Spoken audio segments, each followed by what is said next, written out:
Although the Knights Hospitaller of St. John had played no part in the persecution and ultimate annihilation of the Templars, and it would be unkind even to suggest that they experienced even a touch of Schadenfreude, there is no doubt that they were far and away the greatest beneficiaries of their brother's demise.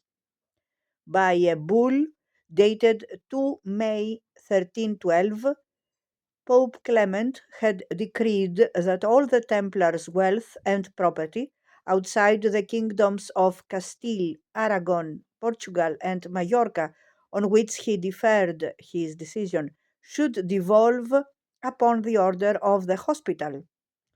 Even though King Philip received most of his expected rewards, it was the Hospitallers who suddenly found themselves richer than they had ever dreamed.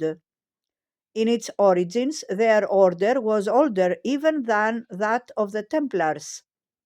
An early hospice for pilgrims to Jerusalem had been established by Charlemagne and had been active until 1010, when it was destroyed by the fanatically anti Christian Caliph Hakim. The site was purchased in about 1023 by a group of merchants from Amalfi, who re established it under the authority of the Benedictines. Soon afterwards, it was dedicated to St. John the Baptist, and by the time of the Latin conquest of Jerusalem in 1099, its director, Brother Gerard, had made it the center of its own religious order with a single aim, that of tending and, if possible, healing the sick. It was Gerard's successor, a certain Raymond of Le Puy, who revised its rule and gave it its second purpose, the military protection of Christian pilgrims. From the 1130s onwards, both the Templars and the Hospitallers were taking a regular part in the Wars of the Cross. Both were religious orders whose members took the usual monastic vows, but whereas the Templars were a purely military organization, the Hospitallers never forgot that they were primarily a nursing brotherhood whose duty it was to minister to our lords the sick. When not actually fighting, they were constantly occupied with the building and furnishing of their hospitals, and their standard of medical treatment was the highest in the medieval world. After the fall of Acre and the end of Frankish Outremer, the knights of the hospital first took refuge in Limassol, but they had no wish to subject themselves to the house of Lusignan, and in 1306 their Grand Master Fulques de Villaret, with the willing permission of Pope Clement, came to an agreement with a Genoese pirate named Vignolo de Vignoli for a concerted attack on the island of Rhodes, then part of the Byzantine Empire. It was, geographically, a perfect choice. The most easterly island of the Aegean, it lay only 10 miles off the coast of Asia Minor, the intervening channel carrying much of the merchant shipping that plied between the ports of Western Europe and those of the Levant.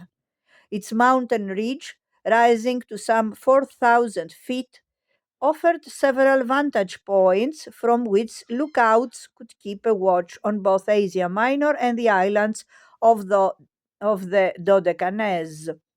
On clear days, even the outline of Mount Ida in Crete, well over 100 miles away to the southwest, was clearly visible. The fields were rich in orchards and vineyards, ensuring copious supplies of food and wine. Vast pine forests provided virtually limitless wood for shipbuilding. Moreover, The people boasted a seafaring tradition that went back to the days of antiquity. The Roman navy of the East had been largely staffed by Rhodians, as had successive Byzantine fleets. If the knights hitherto based firmly on land were now to become men of the sea, they could not hope to find better instructors in shipbuilding, seamanship, and navigation. First, however, the island had to be conquered. Its people put up a stubborn resistance, and it was only after 2 years' hard fighting that the city of Rhodes itself, with its two magnificent harbors, eventually fell to the knights. On 15 August 1309, it opened its gates, and a year later became the official headquarters of the order. An agreement was quickly reached with the pirate Vignolo, according to which, in return for one-third of their revenues, the knights were to keep the whole island except two small villages, plus the neighboring islands of Kos and Kalymnos, and several others of the Dodecanese. It was an excellent bargain. After 19 years, they once again had a permanent home on an island which, by a subsequent papal decree, was their property absolutely. In these new circumstances, they were not only an order of knighthood, they were a sovereign state.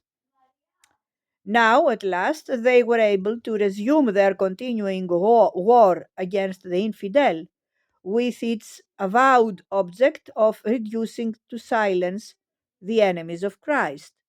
But even as they did so, they never forgot that they had another duty, more pressing still. One of their first tasks on settling in Rhodes was to start work on their new infirmary. It was to become the best and most celebrated hospital in the world. The Great Ward, which remains today almost exactly as it was when the order left it nearly 5 centuries ago, could accommodate no less than 85 patients, all tended by the knights themselves. They also established a completely new administrative structure. The head of state was the Grand Master. Beneath him, the order was divided into 8 langues or tongues, those of France, Provence, Auvergne, England, Italy, Germany, Aragon, and Castile, each of which enjoyed a considerable degree of independence. In order to bind together this motley collection of races and languages, it was decided that each tongue should assume responsibility for an individual task. Thus, the admiral was almost invariably an Italian, the grand commander a Provençal, the marshal an Auvergnat, and the grand bailiff a German. The English provided the Turcopolier, who was charged with the coastal defenses of the island. Every knight, without exception, was required to wear on his gown or cloak the characteristic 8 pointed cross, to put him in mind of bearing, always in his heart, the cross of Jesus Christ, adorned with the 8 virtues that attend it. Within the tongues, the knights were of three main classes. First were the knights of justice, who were recruited only from the aristocratic families of Europe and were required to give proof of their noble blood. Next in the hierarchy came the serving brothers, who were of slightly lower social status. Some would be soldiers, some diplomats and civil servants, others would work in the hospital. The third category was formed by the chaplains who served in the churches and chapels. Each knight was required to serve 2 initial years on probation, one of which would be spent in the galleys. Only then was he required to take the oath. You promise and vow under God and unto Our Lady and unto our Lord St. John Baptist to live and to die in obedience. You likewise promise to live without property of your own. There is also one other promise made only by the order to be the serf and the slave of our lords the sick. Many remained abroad for the best part of their lives in the order's local commanderies, but all without exception were bound to return instantly to Rhodes when summoned. As the 14th century wore on, it is not altogether surprising that the knights began to compromise on some of their early ideals.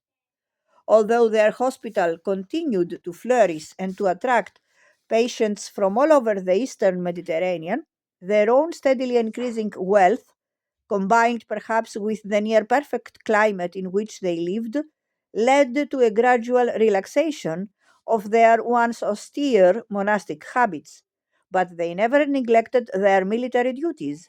They continued to police the narrow seas.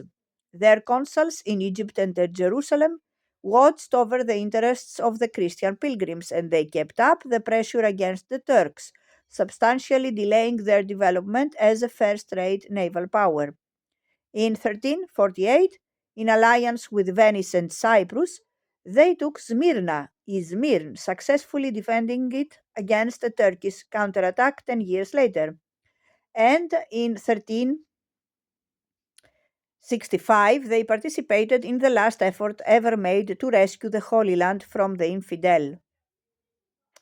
Their ally and inspiration on this occasion was King Peter I of Cyprus, the first monarch since St. Louis to be fired with a genuine crusading spirit. In 1362, he set out on an extended tour of the West to seek support for his plans. Pope Urban V in Avignon, the Emperor Charles IV in Prague, John II of France, and Edward III of England all promised help, and there was a useful naval contribution from Venice. The expedition assembled in Rhodes in August 1365 with a navy estimated at some 165 ships, including 108 from Cyprus, by far the largest combined force since the Third Crusade. Only after the whole fleet had set sail was it announced that the first destination was Alexandria. The Crusaders landed there on 9 October. 2 days later, the city was theirs. What followed was a massacre worse, if anything, than that by the soldiers of the First Crusade in Jerusalem in 1099, or that by the Franks in Constantinople in 1204. The slaughter was indiscriminate. The important Christian and Jewish communities suffered as much as the Muslim majority. Churches and synagogues, as well as mosques, were put to the torch. 5,000 prisoners were captured and sold into slavery. King Peter, horrified at the turn events had taken, did his best to restore order and to hold what was left of the city, but the army, having possessed itself of all the plunder it could carry, was impatient to be off before an avenging Mameluke army arrived from Cairo. The king had no course but to order his fleet back to Cyprus. Even then, he hoped to sail back on a second expedition to the east, but on arrival at Famagusta, the entire army disintegrated, knights and foot soldiers alike thinking only of returning home with their loot as quickly as possible. This was the last crusade and the most shameful of them all. It set back the cause of progress in the Mediterranean by the best part of a century. When it took place, the Franks and the Mamelukes had been at peace for 50 years and more. Pilgrims were traveling freely to the holy places. Trade was flourishing between the West and the Muslim world. Now, at a stroke, all the old enmities were revived. Native Christian communities began once again to suffer persecution, and the Church of the Holy Sepulchre was once again closed to pilgrims. To the Mamelukes of Egypt, the Christian kingdom of Cyprus was once again their arch enemy. 60 years later, they were to have their revenge. It would be unfair to attach too much of the blame for this catastrophe to the knights of the hospital. Their lives were, after all, dedicated to the saving of life rather than to the taking of it. Their vow of property ruled out any form of looting, and they had lived long enough in the East to understand the principles of coexistence. There can be little doubt that they were as shocked as anyone by the behavior of their allies, and they would certainly have done their best to exercise a moderating influence. Their guilt, such as it was guilt by association only. Nonetheless, the massacre at Alexandria signals the low point of their history and marks their record with its blackest stain. For the rest, idle and ineffectual as they frequently were, it remains a fact that throughout their 213-year resistance in Rhodes and for much of their 268-year occupation of Malta, which followed it, the Knights Hospitaller of St. John of Jerusalem were to be a beneficial and occasionally dramatically decisive force in Mediterranean affairs.